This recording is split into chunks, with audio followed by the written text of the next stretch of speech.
Waouh! Pour moi, le comportement d'André Onana est tout justifié. Vous ne pouvez pas avoir deux bons gardiens. Vous prenez sur vous d'écarter complètement un gardien qui est capable de faire concurrence à l'autre et vous l'amenez juste seul en Coupe du Monde en lui donnant tout le pouvoir qui puisse exister au niveau de ce poste. Et vous espérez qu'il ne va pas se comporter d'une manière un peu insolente comme ça a été le cas si on s'en tient seulement aux informations que nous avons venant des médias italiens et des médias camerounais.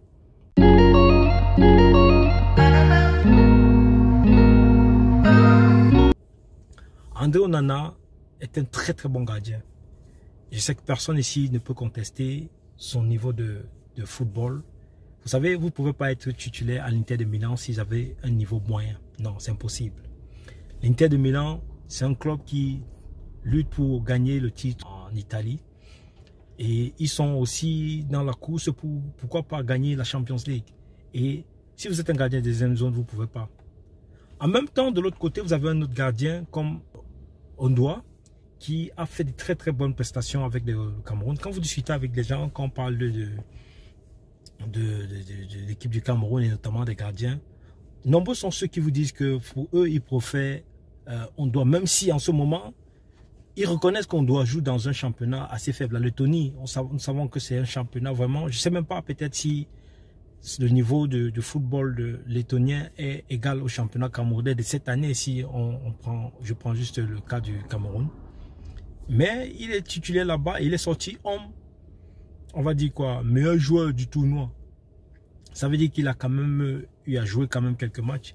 Vous l'écartez, vous ne l'amenez pas et vous donnez tout le pouvoir à André Onana. C'est normal, il se comporte voilà, de la sorte parce que vous l'avez.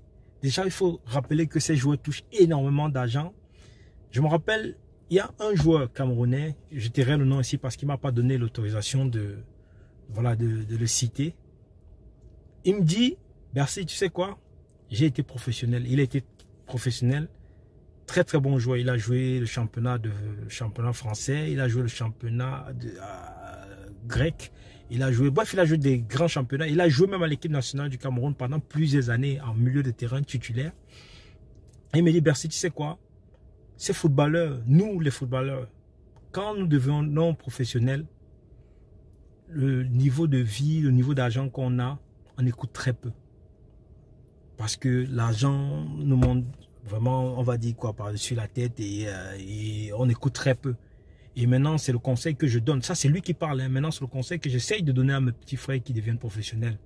De garder la tête, les pieds sur terre et d'essayer d'écouter les gens. Parce que tout ça finit par finir un jour. C'est lui qui me dit ce professionnel. Vous voyez, parce que lui-même, il reconnaît que quand il était professionnel, il était difficile de lui dire certaines choses. André Onana touche énormément. Si on convertit, c'est que André Onana touche par mois, ou bien par an, c'est le milliard. Et maintenant, il a face à lui un entraîneur qui sait que le niveau de vie ou bien son niveau entre parenthèses d'argent a chuté. Donc, imaginez un peu la sphère dans laquelle le monsieur se trouve. Ce sont des petits dieux, on les appelle des petits dieux. Aujourd'hui, il est multimilliardaire et s'il n'y a pas une personne forte à côté de lui pour le canaliser, c'est normal qu'il puisse voilà, se prendre pour un petit dieu et en plus vous enlevez la concurrence. Qu'est-ce que vous pensez qui va suivre derrière? Ce n'est qu'un comportement pareil. Rigobert Song, moi je saluerais quand même le comportement de Rigobert Song qui a privilégié, on va dire, le groupe à la personne. C'est vrai, vous avez un gardien comme celui-là. Ça, quand vous regardez le match contre la Serbie, il faut reconnaître que si André Onana était là, et si nos joueurs avaient joué comme ça et marqué 3 buts, on ne perdrait pas ce match. Ça fait dire qu'on serait vraiment dans une démarche un peu plus favorable ou bien on serait dans un esprit un peu plus soft ou bien calme parce qu'on aurait moins de stress, parce qu'on aurait 3 points. Vous voyez? Et contre le Brésil, en arrachant peut-être le match nul, on aurait espéré peut-être se qualifier parce que ça aurait fait 4 points avec le goal average, ça aurait peut-être permis que... Voilà, mais bon, ce n'est pas le cas. Le deuxième gardien, Epassi, il s'est débrouillé Il a pu sauver quelques occasions. Il a pu encaisser 3 buts. Mais nous savons tous que si André Onana était au goal, les 3 buts que le jeune frère est passé à encaisser les 3 buts ne seraient pas entrés en tout cas. Monsieur Rigobert Song, la faute aussi un peu vous revient parce que, comme je le disais plus haut, vous avez enlevé la concurrence. Vous ne pouvez pas avoir un gardien comme on doit, vous l'écartez du groupe, vous donnez tout le pouvoir à André Onana et vous espérez que en retour il ne va pas se comporter de la sorte. Non, la concurrence fait partie. Vous étiez un compétiteur de haut niveau et je suis sûr que dans tous les clubs que vous êtes passés, c'est la concurrence qui vous a fait devenir le meilleur. Vous avez commencé à jouer à l'équipe nationale du Cameroun étant très jeune. Je m'adresse au capitaine Courage et au coach de l'équipe nationale du Cameroun. Vous avez commencé à jouer à l'équipe nationale du Cameroun très jeune, à 17 ans. Et parce qu'il y avait la concurrence, vous vous êtes battu. Dans les clubs que vous êtes passés, à Lens, à Galatasaray, vous étiez toujours le meilleur parce que voilà, vous saviez derrière qu'il y a une concurrence qui vous pousse à devenir le meilleur. Et parce que on sait que vous avez toujours cette envie de vous surpasser, d'être le meilleur. Vous savez, c'est pas évident d'être dans votre position en ce moment. Le président Samuel Eto'o-Fils a déclaré, et nous espérons que demain, ça sera un jour où le monde entier entendra parler une fois de plus du Cameroun. En passant, n'hésitez pas de vous abonner et de cliquer sur la cloche de notification pour ne plus jamais manquer les vidéos que je vais faire paraître dans le futur.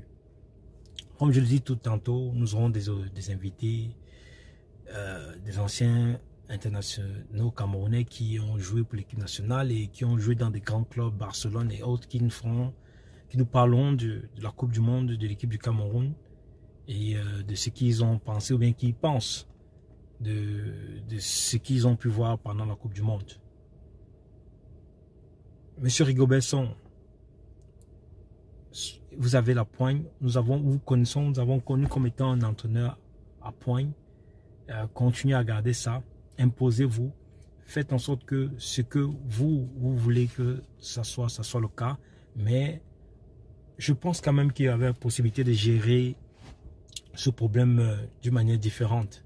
Peut-être pas de l'écarter comme ça parce qu'une fois de plus, pourquoi c'est toujours le Cameroun? Le Cameroun est toujours à la une avec des lacunes pareilles, avec des scandales pareils. Chaque année, chaque fois qu'il y a une Coupe du Monde, il y a des scandales. La dernière Coupe du Monde, c'était la bagarre en plein stade entre nos 2 joueurs. Cette année, c'est notre gardien, entre parenthèses, titulaire international camerounais, hyper star, la star même de l'équipe nationale en ce moment, se lève en pleine compétition avant un grand match et décide de quitter la tanière des Lions et le Qatar. Ça fait parler du Cameroun. Sur notre maillot, on a Invest in Cameroon.